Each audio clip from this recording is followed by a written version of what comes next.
یہاں پر آپ کو بتائیں گے کراچی سے بزم ندائے ادب پاکستان اور مستحق کوچنگ سینٹر کے زیر اہتمام منصور نگر اورنگی میں مشاعرے کا انعقاد عمل میں لایا،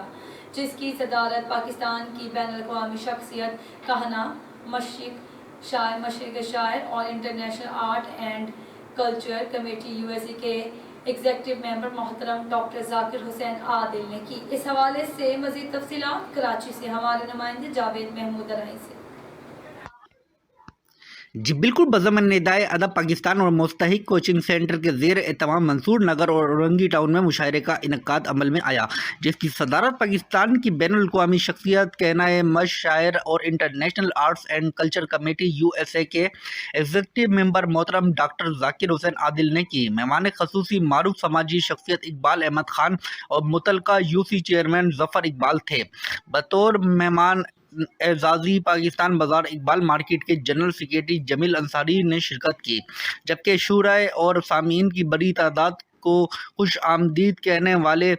میزبانوں میں امتیاز احمد انصاری اور نگہت شیخ شامل حال رہے۔ مشاعرے کا آغاز شایان مصطفیٰ نے تلاوت قرآن پاک سے اور عائشہ طفیل نعت پیش کر کے کیا، جس کے بعد شعراء نے اپنے اپنے کلام سنائے اور ڈھیر و داد وصول کی۔ کلام سنانے والے شعراء میں وانیہ مصطفیٰ، عرشی انعام الدین، سید منظور احمد ناصر، شاہین مبارک، محمد شاہ نواز، غلام عباس عابد، امین شیدائی، ساجد وارثی، کہنائے شاعر عبید اللہ ساگر اور صدر مشاعرہ محترم ڈاکٹر ذاکر حسین عادل کے نام سر فہرست ہیں۔ اس موقع پر جن شخصیات نے اظہار خیال کیا، ان میں جمیل انصاری، سمر عباس، جاوید محمود ارائی، اقبال احمد خان، ظفر اقبال، نگہت شیخ اور امتیاز احمد انصاری کے نام شامل ہیں۔ مشاعرے کے اختتام پر اظہار خیال کرتے ہوئے صدر مشاعرہ محترم ڈاکٹر ذاکر حسین عادل نے کہا کہ شعر و ادب کو فروغ ہم لوگوں کی تہذیب اور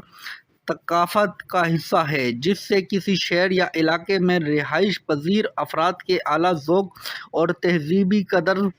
شناسی کا پتہ چلتا ہے۔ اس کے ساتھ ساتھ علم کا فروغ بھی اہم ترین ترجیحات میں شامل ہے۔ آج ہمیں یہ دیکھ کر خوشی ہوئی کہ مستحق کوچنگ سینٹر مستحق گھرانوں کے طلباء و طالبات کو مفت تعلیم دینے کا مخلصانہ جذبہ رکھتا ہے، جس پر امتیاز احمد انصاری اور نگہت شیخ کو مبارکباد کے حقدار ہیں۔ جی